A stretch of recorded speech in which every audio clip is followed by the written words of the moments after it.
where Barbados, Jamaica, Grenada, and Dominica took action to ban South African goods in solidarity with the people of South Africa.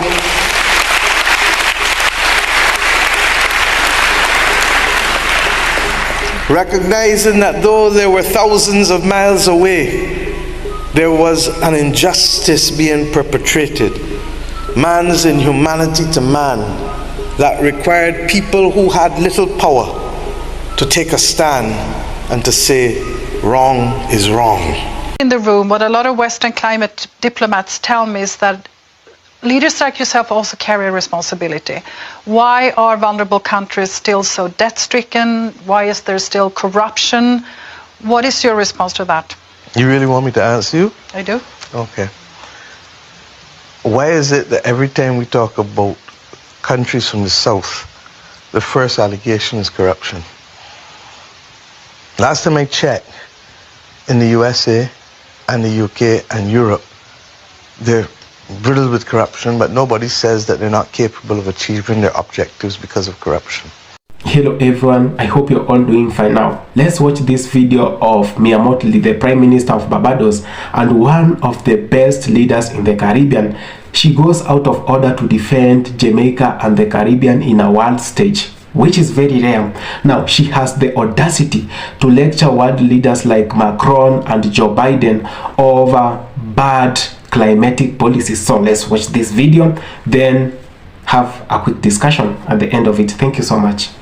Why is it that we're not talking about the fact that these countries became independent, having allowed those countries that colonized them to extract significant portions of their wealth, such that we had no proper housing, no proper education, no proper healthcare systems, no proper legal systems, no proper across the whole stream, and certainly nothing to do with building social capital like community development and cultural enterprises.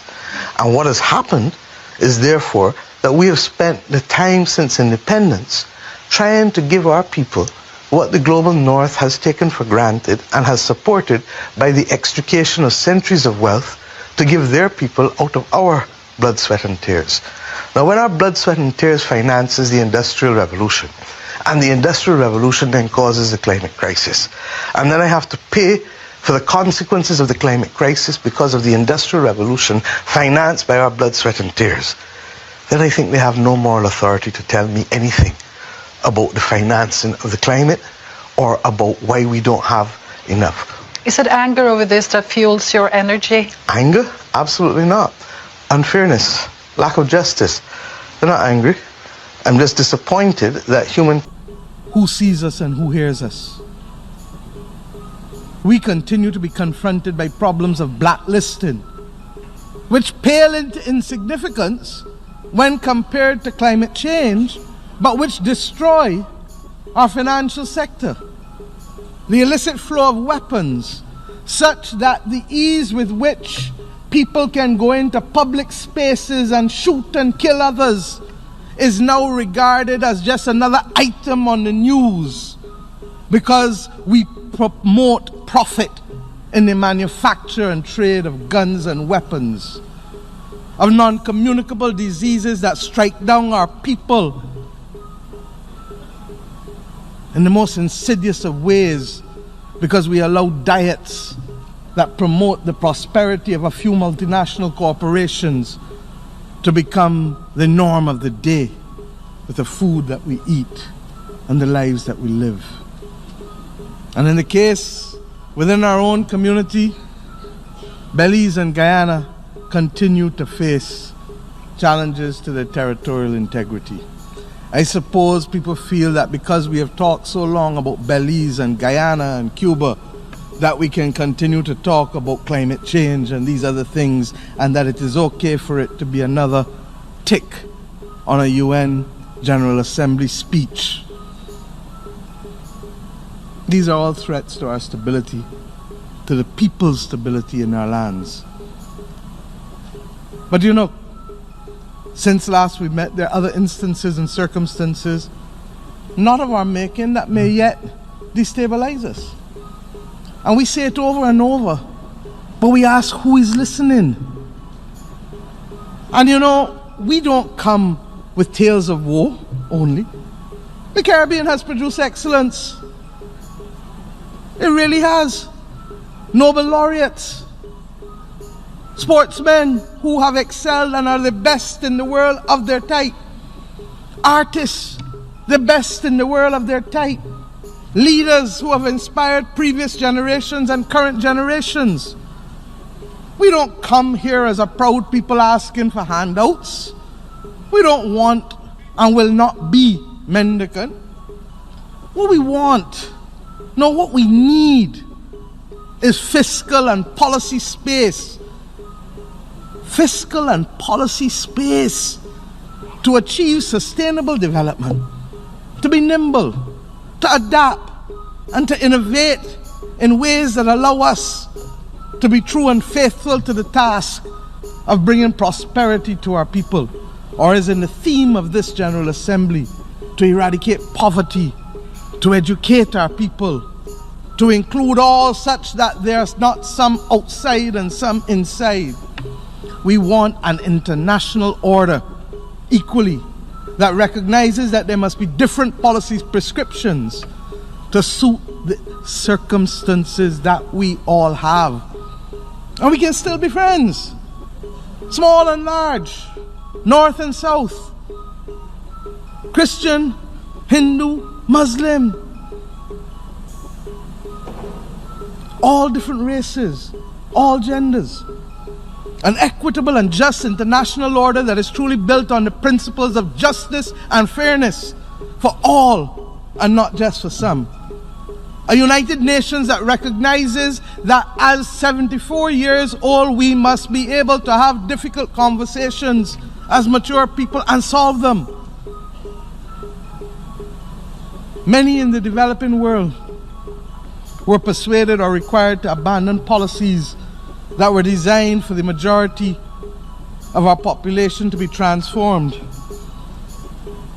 And those policies were fashioned to adopt a consensus that was settled in Washington, D.C. and named thereafter. And that ultimately, regrettably, was about the consolidation of wealth in the hands of a very few. And that's why we have seen the growing inequality that we have seen in the world over the last few decades. That is why too many people over the world have become cynical about governments and about the benefits that they can bring to them. The fueling of the greed of a few threatens to undermine what little gains we have made since independence. And we judge ourselves harshly because independence is a recent phenomenon for us. Others who have taken 150 years to get where they have gotten are still stumbling and falling. And you want to judge those who have had less than 50 or 60 years to operate in a world that has not been made in their image and that does not reflect their interests. This is the fate, my friends, of simply too many.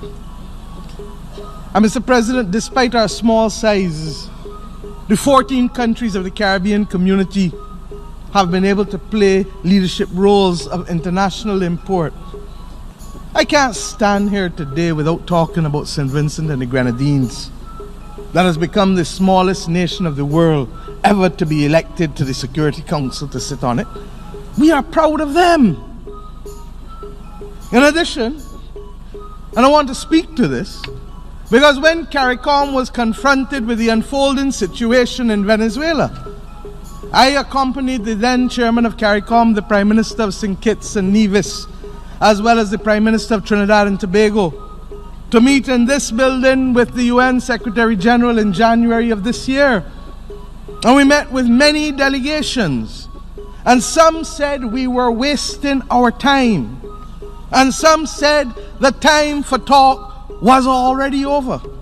And we said then, as we say almost 9 months later, the time for dialogue, the time for talk, my friends, can never be over in a world that wants peace and prosperity.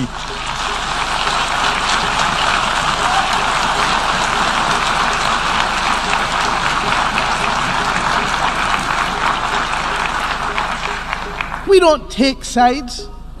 But what we know is that you cannot propel war over dialogue.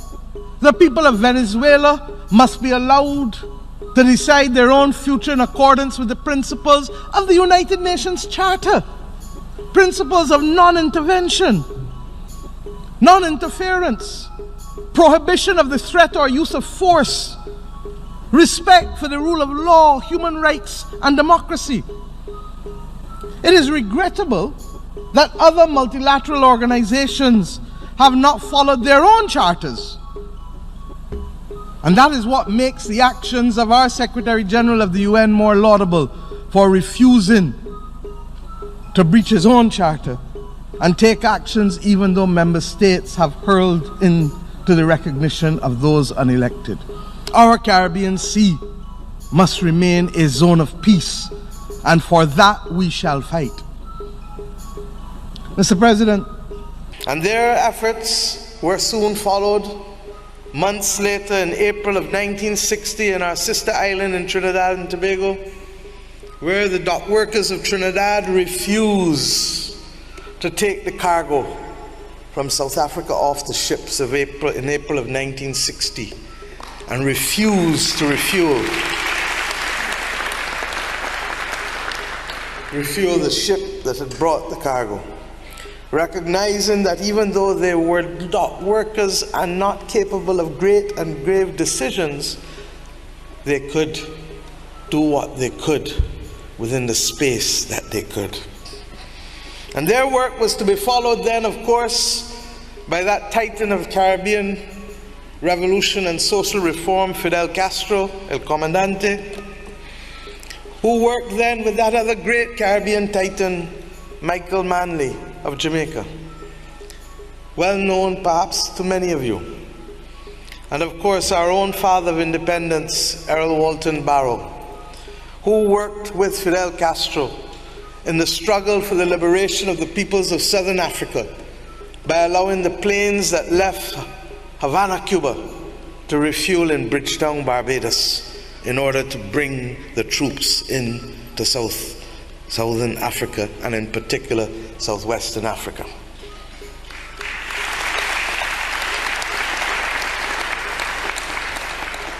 And then, of course, there was the decision of the Commonwealth heads of government.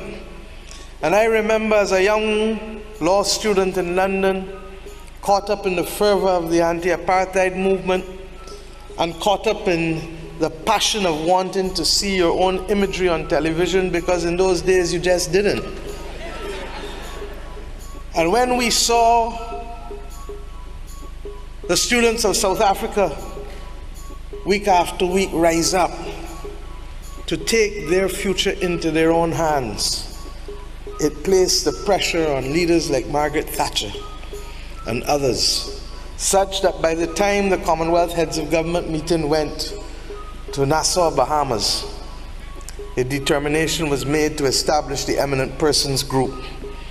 And in that Eminent Persons Group,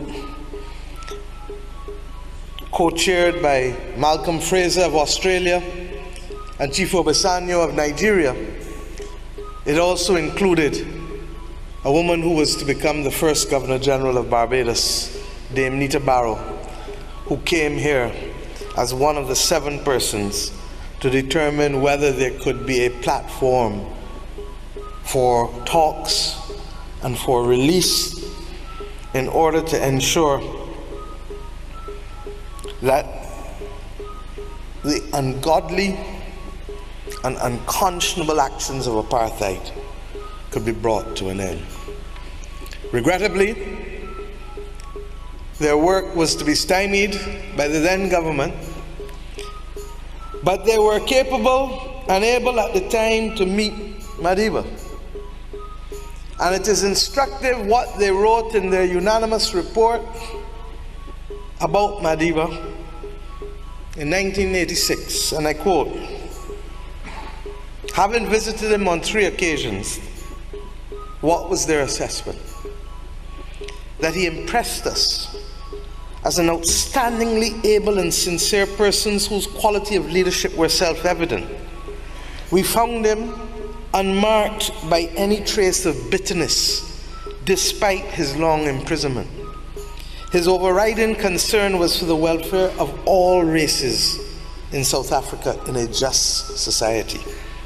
He longed to be allowed to contribute to the process. Prime Minister of Barbados, Prime Minister Mia Motley. Now, she's one of the most outspoken and one of the leaders that has received so much praise from the people of the Caribbean. Now, Barbados is very glad to have her as a leader. Now, I'm talking about a woman who can stand in front of so many leaders who are not of the same gender and talk with so much power and talk with so much courage. Now, we've seen how much she has stood with the people of the Caribbean. She has always spoken her truth to power. Now, in this video, we've always seen that small countries like the African countries, those countries in the Caribbean, and more specifically Barbados and Jamaica, have always been blamed for global warming effects that are hitting the world right now. But she comes out to challenge those who are blaming, those who are twisting the blame to small countries, to the third world countries. And she says, no, you know what? You are the manufacturers of vehicles, the European Union, now America, now go to Asia. These are the biggest polluters of the world. Now, she says that if there is anyone to take responsibility of the global warming, if there is anyone to take responsibilities of the wars that are ongoing in Israel, in other countries, it is these countries. It is the Western Union, together with the European Union, together with the US, and the World Bank at large. Now, she argues out that if these countries were not manufacturing these vehicles and importing them to these countries, to the third world countries, we could not be having this mess, because most of the third world countries do not even manufacture their own vehicles. They take the vehicles that are made from Japan, Germany, US, and all these other countries. Now, it is so good to see such a leader, such a bold leader, who can stand out of so many people and talk the truth.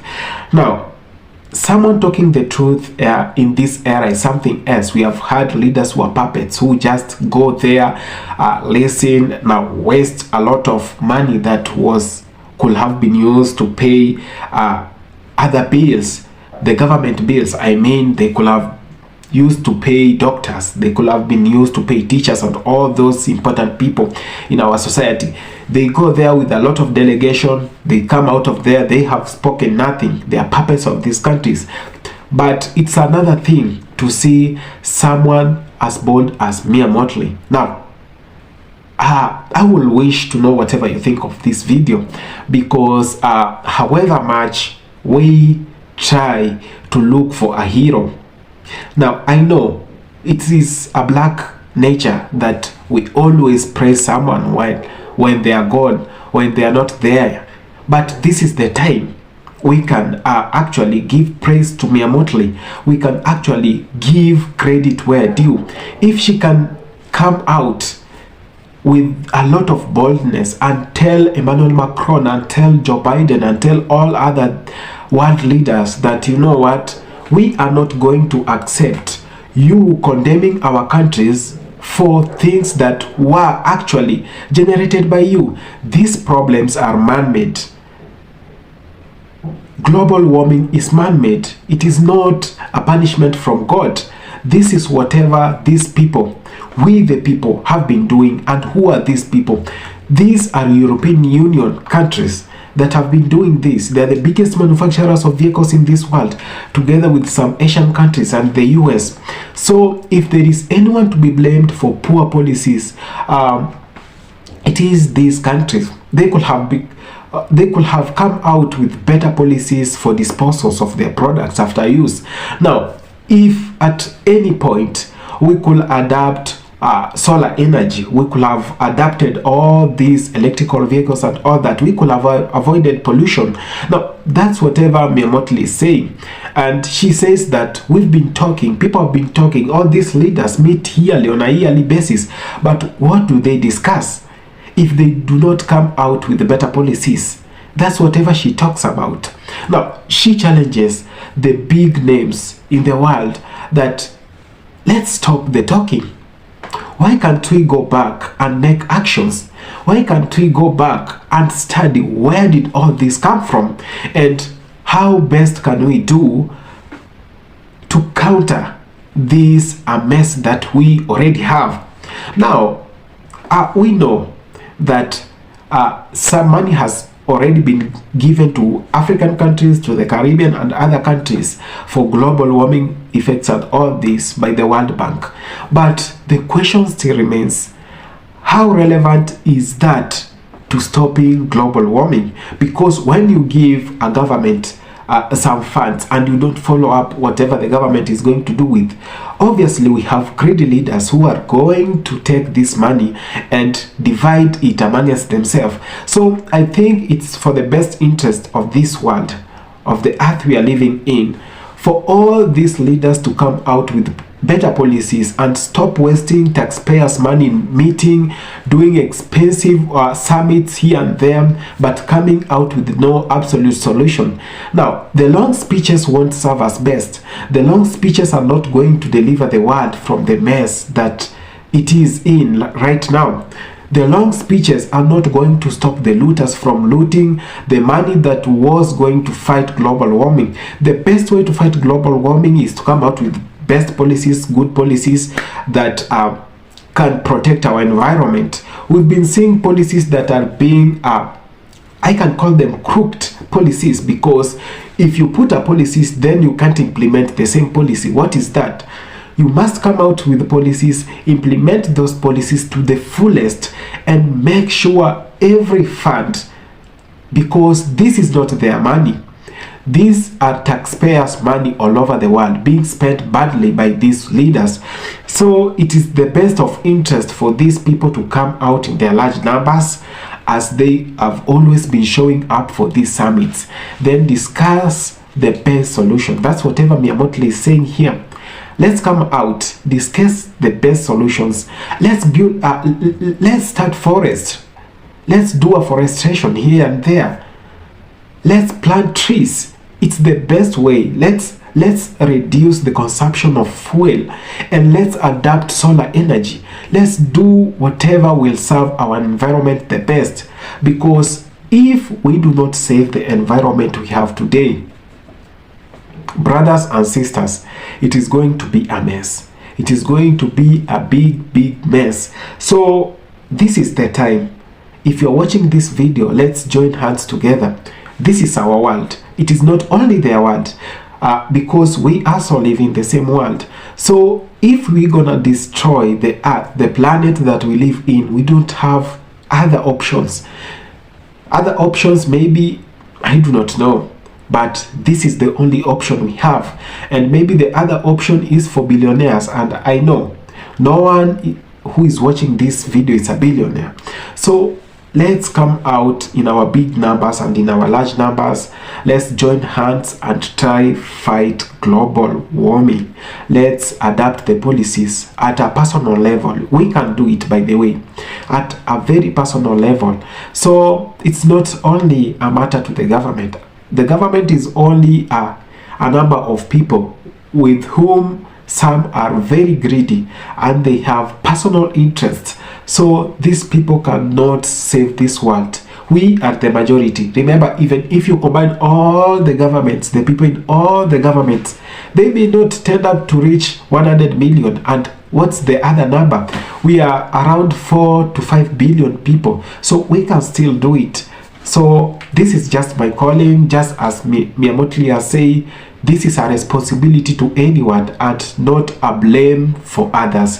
Thank you so much for having taken the time to watch this video, and if it's the first time you're coming across the channel, please consider subscribing, share and comment. Let me know whatever you think of this video in the comment section. Thank you so much.